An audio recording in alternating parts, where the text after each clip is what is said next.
Leader en transition, avec le soutien du service de la promotion de l'économie et de l'innovation du canton de Vaud et de la direction de l'économie, de l'emploi et de la formation professionnelle du canton de Fribourg.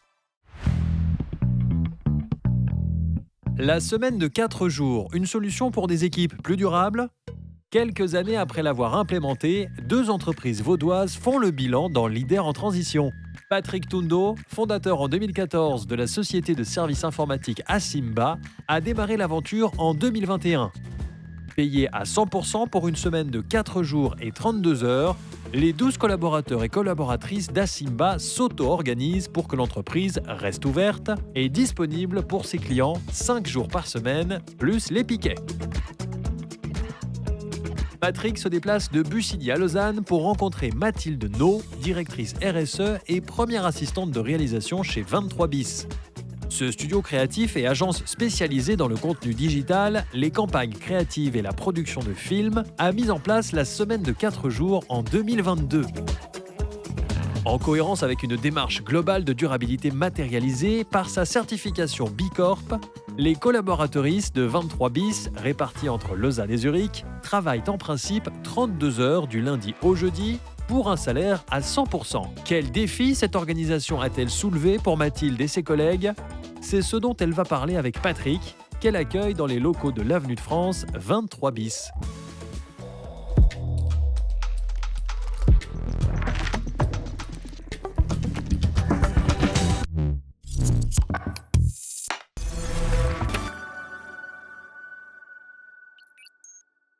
Bonjour Patrick. Bonjour Mathilde. Je crois qu'on est là pour parler de la semaine de 4 jours. Oui. Et comment ça se passe pour toi? Pour moi, ça se passe bien. Ça fait bientôt 5 ans que j'ai mis ça en place au sein d'Asimba. Ça se passe assez bien. On a bien su évoluer avec. Et puis maintenant, c'est vraiment un vrai plus. Et je peux poser la question de pour quelles raisons vous l'avez mis en place?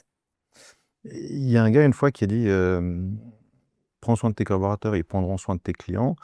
Donc, de par ce principe-là, à chaque fois que j'ai engagé du personnel, j'ai à chaque fois essayé de mettre tout en œuvre pour que la personne se sente bien. Et les collaborateurs se sentent bien au sein d'Asimba, avec peut-être des choses peut-être simples, mais montrer qu'on veille à leur bien-être en entreprise, tant pour les outils de travail que pour leurs chaises, leurs tables, la qualité de notre travail et puis les choses dont ils ont à disposition. Et la semaine de 4 jours, je pense que ça fait partie de ces choses-là qui rendent l'atmosphère de travail plus agréable. Et ils ont l'air satisfaits, les collaboratrices? Ils s'en plaignent pas. Ils restent. Non, mais effectivement, c'est souvent quelque chose qui revient comme étant un point positif. Après, c'est comme tout avantage qu'on peut mettre dans une entreprise. À un moment donné, des fois, ils ont tendance un petit peu à oublier qu'ils ont ça. Puis on rappelle un peu, puis on fait « Ah oui, quand ?» Voilà. Donc, ça fait un peu partie, entre guillemets, des acquis. Ils prennent ça pour un acquis, puis du coup, ils se rendent plus compte qu'ils ont ça. Avantage, ouais. Donc voilà. Mais maintenant, effectivement, ça fait, hormis l'année passée où j'ai remplacé un collaborateur, que ça faisait plus de 6 ans qu'il était là, j'ai engagé personne depuis ces 5 dernières années. Et là, j'ai recommencé à mettre des petites annonces, j'engage du personnel maintenant. Et voilà, donc très stable. Le personnel est stable. Et du coup, dans ces nouveaux recrutements, ça leur parle comment cette semaine de 4 jours? Je leur en parle pas, en fait. Je n'en parle pas. J'attends déjà de voir s'ils sont bien renseignés sur notre entreprise et si c'est eux qui m'en parlent. À 2-3 fois, je leur tends un peu la perche. Est-ce que vous avez regardé ce que fait Asimba? Est-ce qu'on ressort dans des recherches, etc., sur certains sujets en particulier? Et étonnamment, personne ne m'en parle, ou parce qu'ils n'ont pas cherché, ils n'ont pas fait leur devoir. Ok. Oui, ou ils n'osent pas en parler. Et tôt ou tard, moi, je leur en parle. Je dis, voilà, et si on fait la semaine de 4 jours? Donc souvent, là, c'est un peu une interrogation. Puis je leur explique, voilà, à partir de la 2e année, vous avez la possibilité d'avoir la semaine de 4 jours. Donc là, la première année, c'est 5 jours, 40 heures par semaine. Et puis à partir de la 2e année, on passe à 32 heures. Et vous mettez en place comment? C'est réparti comment sur l'équipe? De concert avec ses collègues, il choisit un jour. On veille toujours à ce qu'il n'y ait pas 2 personnes qui aient les mêmes connaissances ou les mêmes spécialités qui soient absents le même jour. Et sinon, les jours sont répartis entre le mardi et le vendredi. Le lundi étant donné comme jour où tout le monde est là pour s'il y a des choses à faire ensemble, ça évite que quelqu'un doive sacrifier sa journée de congé, etc. Ok. Voilà. Et puis ça, c'est valable pour toutes les personnes qui ont un contrat de travail à 100%. C'est pas valable pour les apprentis. Et c'est pas valable non plus pour les gens à temps partiel. Chez nous, on a des personnes qui sont à 20 et 40% respectivement. On n'a pas mis ça en place. D'ailleurs, ça me permet de rebondir sur une chose. Toi, tu as des gens à temps partiel? On a une personne qui est à 50%. D'accord. Du coup, elle travaille 2 jours par semaine. Ok. Puisque nous, on fait la semaine de 4 jours du lundi au jeudi. Et donc 32 heures payées 100%. D'accord. Donc elle choisit ses jours de travail parce qu'elle a un métier qui permet d'être assez flexible. Donc elle a choisi le lundi et le mardi. Et puis si elle a besoin que ça s'adapte en fonction des semaines, elle peut aussi faire varier ses jours. D'accord. Mais c'est la seule concernée en fait. C'est un profil très indépendant. Elle gère toute la comptabilité, notamment l'entreprise, et du coup elle est autonome dans ses tâches et elle doit suivre une régularité dans son travail, mais après elle le fait comme elle le souhaite. Donc en fait, vous travaillez du lundi au jeudi, le vendredi, il n'y a personne. Ouais, C'est le fermé. vendredi c'est fermé. D'accord. Et je pense que notre aspiration, c'était vraiment que ce le soit tout le temps. Après, on travaille dans un domaine où des fois, il y a des demandes exceptionnelles, ce qui fait qu'on doit réagir à ça. Et on a aussi appris à être flexible et de pouvoir dire, s'il n'y a vraiment pas d'autres possibilités, on laisse ce jour-là quand même possible au travail. Mais c'est des jours qui sont rattrapés et puis on fait en sorte que ce soit limité. Et vraiment, on pousse pour avoir du lundi au jeudi, pour aussi avoir cette dynamique, parce que nous, on voulait vraiment qu'il y ait cet élan pour l'équipe, où il y a une synergie, où tout le monde est là, un peu comme un sprint. Et que, surtout pour les gestionnaires de projets, parce qu'on travaille beaucoup ensemble, c'est des projets très collectifs, et on a vraiment besoin des forces de chacun, chacune, un peu en temps réel, quoi. D'accord. Voilà. Ok. Donc effectivement, ça arrive que de temps en temps, vous deviez travailler une ou l'autre des personnes, ou toute l'équipe doit travailler le vendredi, mais c'est rapidement compensé en fait. Ouais. Oui. D'accord, ok. Oui, chez nous aussi c'est rare, mais ça peut arriver du coup. Ouais. Typiquement, moi demain, je suis censé avoir congé, mais besoin client, il faut que j'aille ailleurs, donc demain je travaille. Je prendrai mon jour un autre jour, Ouais. mais je le prendrai. D'ailleurs, je pense que c'est important que si la semaine de 4 jours est faite, doit être faite dans toute la hiérarchie, en fait, du dirigeant jusqu'au dernier arrivé, en fait. Parce que sinon, difficile de se rendre compte d'une certaine réalité si on ne la pratique pas soi-même, en fait. Ouais, ça c'est un bon point, et je pense que pour nous, c'était aussi intéressant de voir si ça allait marcher à toutes les strates hiérarchiques. Et on se rend compte que oui, et d'autant plus avec le temps. Et en fait, il y a aussi tous les systèmes qui s'adaptent et les processus qui se fluidifient, qui peut-être sont plus précis, plus protocolaires à des endroits où les gens trouvent une autonomie aussi. Et on se rend compte que ça marche bien, pour nous, de notre côté. Dès qu'on arrive dans l'entreprise, on a droit à la semaine de 4 jours. Donc c'est vraiment tout le monde qui est dans le même cas de figure. Et on n'a jamais eu de heurts, en tout cas, ça n'a jamais posé problème dans la compréhension du cahier des charges, ou en tout cas du workflow, quoi. Ok, d'accord. Mais du coup, en termes de vacances, les gens qui sont à 100%, ils ont combien de jours, semaines de vacances par année? 25 jours. Ok. Et après, ça se répartit un peu. En fonction des postes, il y a un peu des moments de pic et des moments de creux. Et en fonction de son département, c'est pas toujours les mêmes moments. Donc, on fait attention aussi à ce que les personnes du même département prennent pas forcément au même moment, de sorte à ce qu'il y ait toujours quelqu'un pour aussi la veille, faire le suivi un peu des projets. Ouais. Et toujours sur le sujet du bien-être au travail, comment sont gérés les emails des collaborateurs qui sont en vacances? Nous, on encourage vraiment à la déconnexion au travail. Donc, à partir du moment où on quitte le bureau, que ce soit le soir après une journée de travail, ou pendant le week-end, donc de 3 jours, ou pendant les vacances, c'est vraiment la personne n'est pas joignable, et donc les emails et les messages attendent le retour. Ça n'a jamais posé de souci, puisque dans tous les cas, quand on programme nos projets, on fait en sorte que les plannings soient clairs, les dates elles sont définies, quand on doit aussi rendre, soit avoir des réunions, soit faire un rendu. Donc à part cas exceptionnel, il n'y a pas besoin d'avoir des interactions en dehors des heures de travail. D'accord. Donc la personne, disons que si elle a 2 ou 3 semaines en vacances, quand elle revient, il n'y a pas 3000 mails à lire, quoi. En fait, en fonction des postes, on fait parfois des briefs de pré-vacances où on va dispatcher un petit peu aussi les responsabilités en disant, voilà, sur tel projet, il faut une veille. Du coup, on attribue une personne pour cette tâche-là. Ou bien, il y a aussi un email automatique qui dit, voilà, je reviens à telle date. S'il y a une urgence, vous pouvez contacter Hey, c'est aussi la boîte mail un peu générale, où dans tous les cas, il y a toujours quelqu'un pour répondre. Donc, il y a constamment, en tout cas, des moyens de pas être sans réponse. Mais après, je pense que c'est aussi un moyen de faire prendre conscience que les choses, elles s'anticipent et qu'elles se programment, et qu'après, parfois, attendre 48 heures, c'est pas... Enfin, nous, on sauve pas des vies, donc on trouvera toujours des solutions. Et de votre côté, comment ça se fait que, Comment ça se fait que vous avez mis en place la semaine de 4 jours? Il y a eu un input particulier? Il se trouve que ça vient de collaboratrices internes. Il y avait commençait à avoir une volonté de réduire des pourcentages, de passer à 80%. Il y avait un peu comme une tendance à ça. C'était un moment où il y a eu toute une étude en Angleterre, où du coup, il y a eu pas mal d'entreprises qui sont passées à la semaine de 4 jours. Donc, il y a eu une idée. Et en fait, c'est venu dans une démarche. Parce que nous, on n'isole pas la semaine de 4 jours, ça va avec tout un plan d'action et de valeurs qu'on met en place dans l'entreprise. Donc, ça s'est inscrit dans un cercle vertueux d'essayer d'apporter ce bien-être au travail, de donner de l'autonomie aussi à nos collaboratrices et puis de répondre à un environnement qui soit fructueux. Et du coup, on l'a mis en place Là, on rentre dans la 4e année. On y allait progressivement. La première année, on a fait 90% pour aussi essayer d'ajuster les différentes eaux de travail, essayer de voir aussi dans la charge de travail comment on arrive à gérer par rapport au projet. Pas que ce soit aussi pour accompagner nos clients et clientes, c'est que ce soit pas qu'on n'impose pas, nous, notre changement. Et on s'est rendu compte que c'était bien reçu de tous les partis. On a vraiment veillé à aussi récolter ces informations-là, puis d'abord demander à toute l'équipe si vraiment c'était quelque chose dont ils avaient envie. C'était unanime, donc on a décidé de le mettre en place et on s'est rendu compte qu'après, pour nos clients et clientes, c'était aussi très bien reçu et ça n'a pas posé de soucis. Au contraire, ça en a inspiré même certains.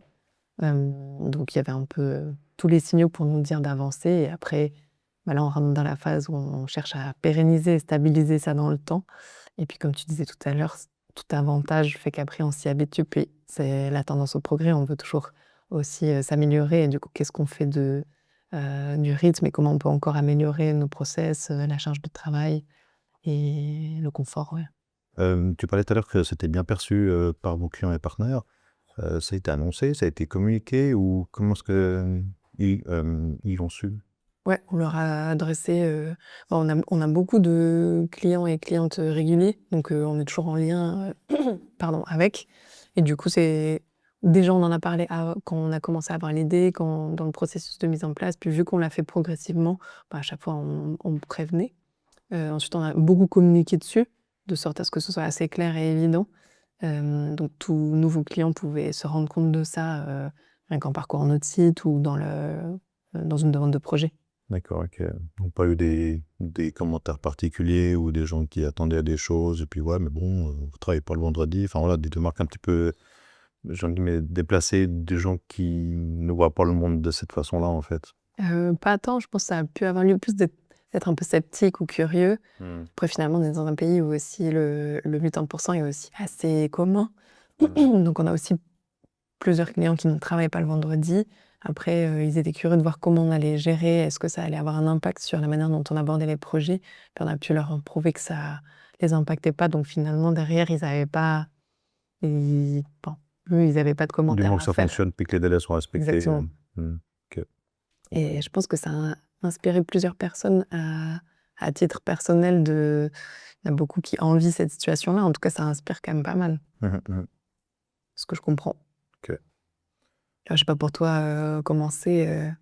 Est-ce que tu reviendrais à la semaine de 5 jours? Alors moi, je ne reviendrai pas à la semaine de 5 jours, bien que certains des entrepreneurs m'ont dit, mais en fait, si tu es 20% plus productif à 4 jours qu'à 5 jours, si tu reviens à 5 jours, c'est comme si tu étais productif 7 jours. Moi, je dis oui, et tu factures plus, et puis en vrai, ça s'arrête quoi. Parce qu'en fait, la personne se rend compte que travailler c'est bien, mais enfin profiter un peu de la vie et des choses, etc., c'est bien aussi quoi. Donc à un moment donné, je pense qu'il faut bien trouver un juste milieu. Et puis, ouais, du moment que tout le monde va bien, et puis voilà. Mais effectivement, une fois, j'ai eu un collaborateur au moment de partir, voilà, entretien de fin de collaboration, etc. Il m'a dit que lui, en fait, la semaine de 4 jours, ça ne l'avait pas plus arrangé que ça, parce que pendant ce temps-là, il fallait qu'il fasse des choses qu'il n'avait pas envie de faire, en fait. Et voilà, j'étais un petit peu tenu, je dis, ok. Alors, moi, je pensais que tout le monde était super et puis tout le monde était content avec ça, mais au moment de partir, il me dit, ouais, semaine de 4 jours, bon, pas trop d'intérêt pour moi. Ok. Donc voilà, c'est pas forcément quelque chose que de toute façon tout le monde va accepter. Ouais. Sur l'équipe que j'avais, j'ai une personne que me dit oui, bon, ouais. Ça la motivait pas plus que tant. Presque comme tout changement, ça demande de s'adapter, de retrouver ses marques.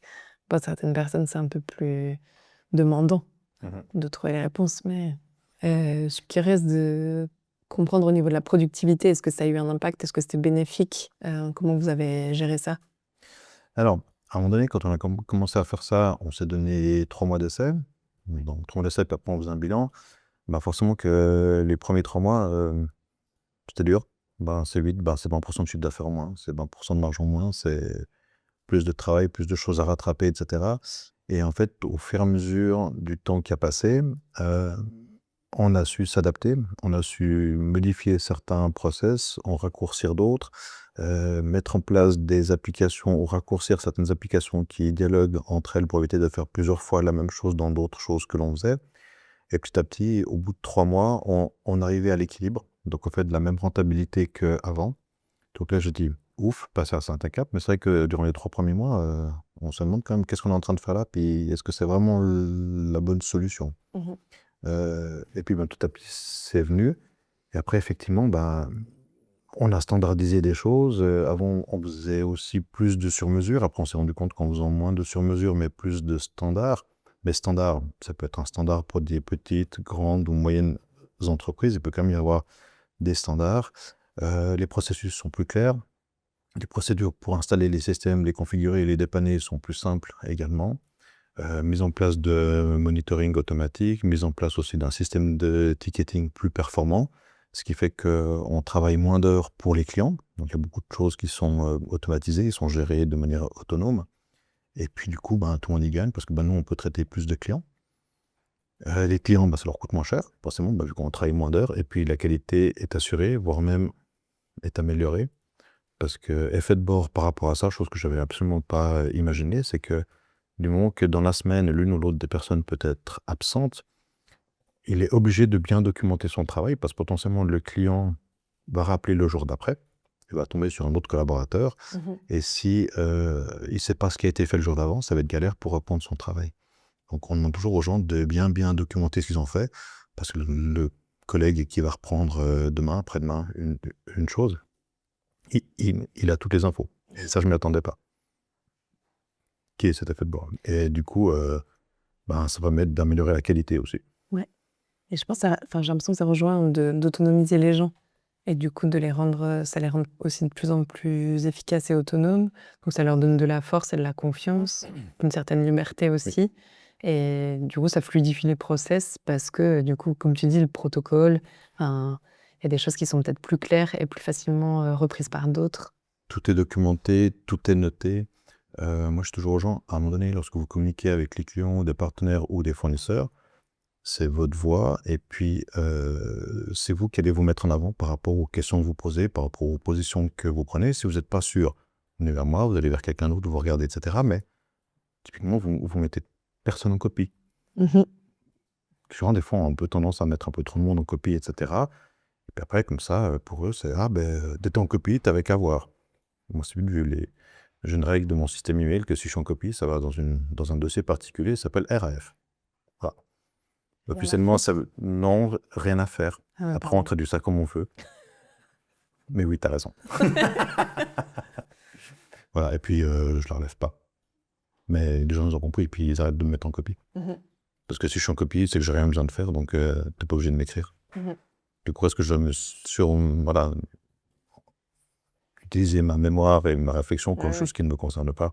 Puis finalement, les gens, ils assument ce qu'ils font. Puis au final, ils n'assument pas, c'est quand même pour moi-même. En leur expliquant que ils y mettent du leur, etc., les gens sont plus conscients de ce qu'ils font.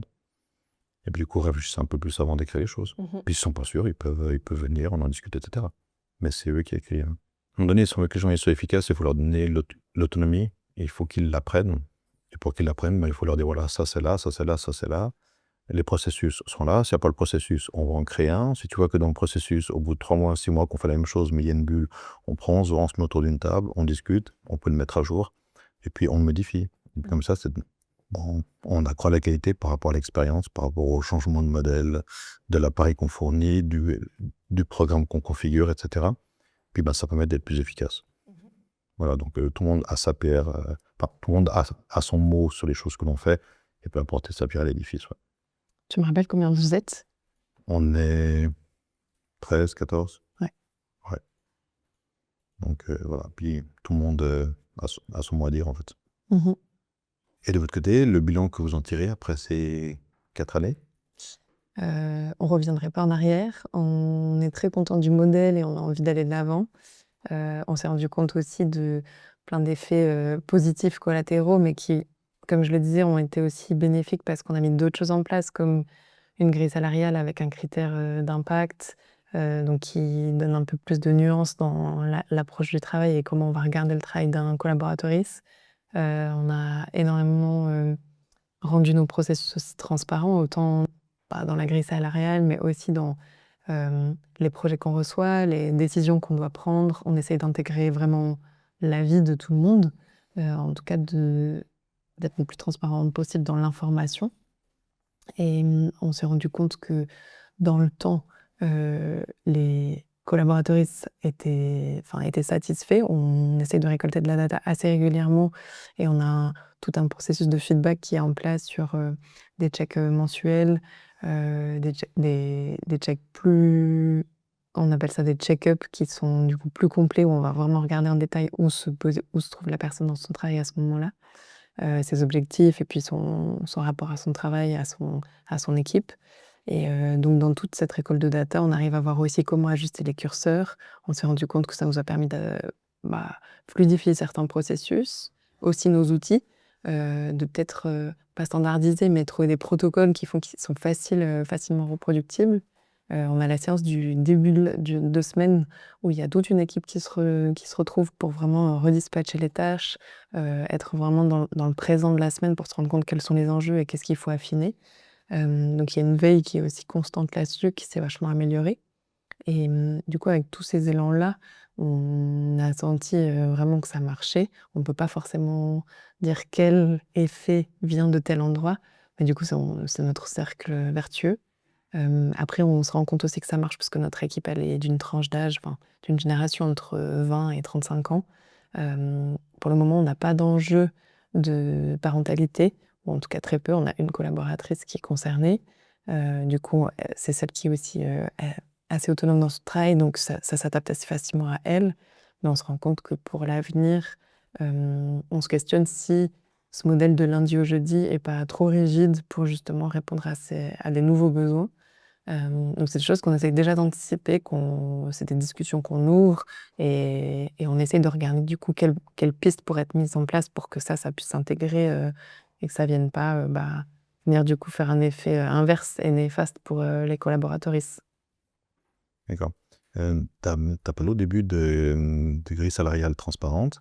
Ouais. Elle est transparente pour celui qui la gère ou elle est transparente pour tout le monde? Elle est affichée au mur que tout le monde peut savoir? Exact, ouais. Ok. Alors en l'occurrence sur un ordinateur, mais Ouais, oui, mais- tout le monde y a accès. Ok, d'accord. Ouais. D'accord. Et en fait, les critères, ils sont basés sur, comme je disais, l'impact, l'expertise, il y a aussi l'ancienneté, et puis la compétence. Mais ce qui fait que toute personne peut se situer sur la grille, peut projeter aussi où aller. Et du coup, à chaque check-up, on va aussi détailler des objectifs qui vont nous permettre d'y accéder. Du coup, de faire un suivi où c'est aussi transparent dans les ambitions des uns et des autres, autant de l'attente de l'entreprise que du collaboratrice. Et on a d'abord sondé aussi tout le monde avant de mettre ça en place pour être sûr que tout le monde soit à l'aise. C'était le cas et du coup ça nous a permis vraiment de le mettre en place et maintenant tous nouvelles entrants sont au courant de ça et y adhèrent. Et s'il y a des variations, dans tous les cas c'est aussi présenté. On fait aussi des rapports financiers trimestriels à l'équipe, donc on vient expliciter les chiffres puis on vient raconter. On ne va pas juste donner de la data, on essaye d'accompagner pour la compréhension parce que comme pour tout, on peut faire dire quand même beaucoup de choses à des chiffres. Donc l'idée, c'est de communiquer et d'être transparent. Mhm. Très bien, bravo. Merci. Bravo à toi. Moi, je fais pas ça. Hein. Oui, mais tu as d'autres endroits.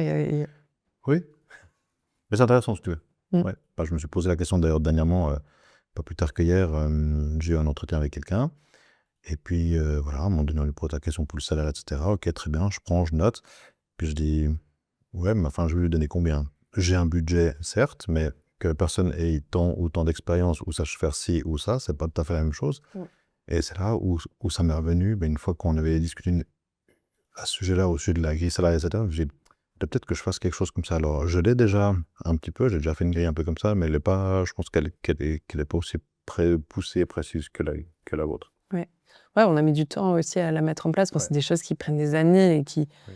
d'abord se réfléchissent, se construisent. Après, on s'entoure toujours d'experts, on peut la tester à l'extérieur et ensuite on l'implémente progressivement. Donc, on l'a aussi implémenté par palier. On a eu d'abord une phase parce qu'il faut sortir en l'occurrence, c'était bénéfique pour la plupart des collaborateurs, ça faisait augmenter leur salaire. Donc, après, il faut aussi trouver cet argent-là. Donc, l'idée, c'était aussi d'y aller progressivement. On s'est aussi rendu compte que ça donnait déjà de l'autonomie à nouveau, mais aussi on se rend compte que ça a rendu l'équipe plus experte. Enfin, ça donne des clés aussi de spécialisation. Et c'est ce que nous on recherche, c'est d'avoir une équipe qui soit aussi de plus en plus experte et qui puisse être pérenne dans le temps et être fidélisée et qu'on puisse avancer ensemble longtemps. Ok. Donc, en fait, vous n'avez pas la question qui arrive de temps en temps dans les entreprises, chef, j'ai besoin d'argent. Je veux plus d'argent. Si, parce que, en fait, comme on disait, quel que soit l'endroit où on est, on veut toujours progresser. Et il y a quand même toujours un moment où on se pose la question de « Ah, je sens que j'ai évolué à cet endroit-là. » Et pour ça, il faut que ça suive au niveau du salaire. Puis du coup, dans cette temporalité-là, des fois, il y a peut-être 6 mois de décalage avant qu'un changement soit fait. Donc, à chaque fois, c'est des discussions qui ont lieu. Et D'accord. Mais donc, la personne vient pas simplement demander une augmentation, dit voilà, j'aimerais aller là, ou j'aimerais faire ça, et du coup, avoir ce qui va avec, etc. Et puis, dans ce cadre-là, Oui. par rapport à ce qui est libre, à ce qui est disponible, à ce qui est en termes d'organisationnel disponible, ça se fait ou pas. Ouais. Et vu que les objectifs sont clairs, si par exemple, il y a un an, j'ai projeté que j'allais produire un film, je ne vais pas pouvoir demander d'augmentation tant que je n'ai pas, entre guillemets, validé cet objectif. Si je l'ai validé et que le projet s'est bien passé, ça peut être une raison tout à fait valable de se dire, voilà, c'est ce qu'on a construit ensemble comme progression et du coup, ça doit s'aligner. Ça évite la réponse à la question patron, j'aimerais une augmentation. Puis le patron qui dit qu'est-ce que tu me donnes de plus? Puis le collaborateur, en fait, il ne sait pas parce qu'il ne s'attend pas. Il ne s'attend pas parce qu'en fait, parfois les gens n'ont pas cet équilibre de savoir je travaille, je réalise des choses que l'on peut valoriser auprès des clients, auprès des partenaires, et avec cet argent-là, j'en reçois une partie, l'autre partie paye l'infrastructure, paye l'entreprise, etc. Et quand on va demander plus d'argent, je dis d'accord, qu'est-ce qu'on peut apporter de plus pour générer ce montant que l'on demande en plus, en fait. Et c'est vrai que souvent les gens ne se rendent pas compte de ça. Quand on leur raconte, ils sont et puis après ils reviennent, ils sont prêts. Je pense qu'en fait, l'avantage d'une grille, c'est que ça répond aux questions avant, ça donne des clés. Donc, se dire, par exemple, l'ancienneté, de fait, une année d'ancienneté va dans tous les cas amener une augmentation qui est plus faible qu'un critère d'expertise. Mais du coup, en fait, ça donne les clés de compréhension d'évolution. Et donc, je pense que ça génère moins de frustration, moins d'incompréhension. Comme toute clarté, en fait, ça évite l'ignorance. Et donc, les gens, ils sont pas démunis. Comment vous avez fait pour suivre, calculer un petit peu la satisfaction des collaboratrices? Alors, pas des études très poussées internationales publiées dans Géo. Non, en fait, c'est relativement simple. C'est que, 1, personne s'en plaint. 2, les gens sont contents. Et 3, en tant que patron, moi j'ai plus ces micro-congés, des gens qui prennent 1 heure de congé, une demi-journée ou une journée pour aller à l'expertise de la voiture, d'aller chez le médecin, d'aller faire des choses administratives qu'ils ne peuvent pas faire en dehors de leur temps de travail, d'aller chez le dentiste, etc. Ça, c'est toutes des choses qui sont faites en fait durant le jour de congé. Du coup, parce que l'air de rien, de gérer tous ces micro-congés, ça prend quand même du temps, il faut remplir les formulaires, il faut les valider, etc. etc. Et en fait, les gens sont contents. J'ai des collaborateurs qui ont repris des études durant ce jour de congé. Ils font leurs études, etc. Certains, ils ont créé, j'ai que le terme anglais de side business, mais une autre activité professionnelle à côté. Voilà, c'est plus juste. Et qui font fleurir cette activité professionnelle qu'ils ont à côté, etc. Oui, voilà, il y a des gens qui ont plein d'activités. Il y en a qui font de la Vespa, il y en a qui vont skier, il y en a qui font plein de choses. Il y en a qui aiment bien les skis de mardi, par exemple. C'est très bien. Il y a moins de monde. Par exemple. Je dois dire, chez nous, c'est un peu pareil. Il y a beaucoup de passionnés sportifs, Donc le vendredi, ça peut même être l'occasion de faire des sorties de groupe et que ce soit de vélo, de ski. J'ai l'impression que ça nous ouvre aussi des potentiels parce que nous, des fois, on peut être appelés pour même aller tourner en montagne et du coup, ça donne, une certaine aisance à être dans ces milieux-là et puis du coup, à pouvoir, répondre à des nouveaux projets et pareil pour les activités parallèles, il y a plusieurs collaboratrices qui entreprennent, par exemple, on a un jeune réal qui fait des courts-métrages tous les week-ends, je pense. Donc c'est beau de voir que, les personnes, elles peuvent se développer à des endroits différents et du coup venir enrichi le lundi et du coup, à nouveau, cercle vertueux, ça va amener ça dans l'approche des projets. Déjà, la personne, elle est ressourcée, elle peut se reposer, elle peut gérer, comme tu disais, tout son côté administratif qu'elle a pas besoin de parsemer dans sa semaine et de se sentir un peu, déconcentrée à devoir être dans du multitâche et ouais, juste à avoir des moments de partage et de passion. Ça permet de faire autre chose dans sa vie que de travailler. Ouais, puis je pense que ça permet de considérer le travail un peu différemment, c'est que c'est moins, scindé, c'est plus poreux et du coup, tout vient se nourrir. Après nous, on est dans un domaine où en plus, si on va aller s'enrichir ailleurs, ça peut vraiment être réinjecté ensuite. Enfin, on a besoin de s'inspirer et créativement, c'est toujours bénéfique, donc c'est facile de convaincre. Oui, oui. De travailler 12 heures par jour, 6 jours par semaine, c'est pas... Mmh.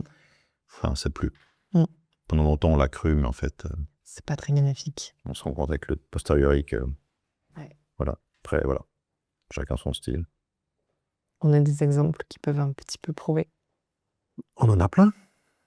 Eh ben, merci Mathilde, ça m'a fait très plaisir d'échanger sur ce sujet que l'on a plus ou moins en commun, de manière un peu différente, je me suis rendu compte, mais effectivement, je pense que l'essentiel, c'est la satisfaction de nos clients respectifs, de nos collaborateurs, qu'ils soient contents et puis que tout le monde soit content puis qu'ils se retrouvent dans cette histoire. Ouais, puis je suis ravie de voir qu'en fonction, de l'industrie, voilà, il y a plein de secteurs dans lesquels ça peut se mettre en place, de voir qu'il y a des exemples et ce que je trouve super aussi, c'est de comprendre comment on peut le mettre en application. Il y a pas qu'une manière de faire et le tout, c'est pas d'être rigide avec ce modèle, justement, ça donne de la flexibilité et puis ça montre qu'il y a d'autres manières de faire, puis d'être à l'écoute vraiment de ses besoins et d'y répondre, en fonction. Donc ouais, super inspirant. Merci du partage. Leader en transition, avec le soutien du service de la promotion de l'économie et de l'innovation du canton de Vaud et de la direction de l'économie, de l'emploi et de la formation professionnelle du canton de Fribourg.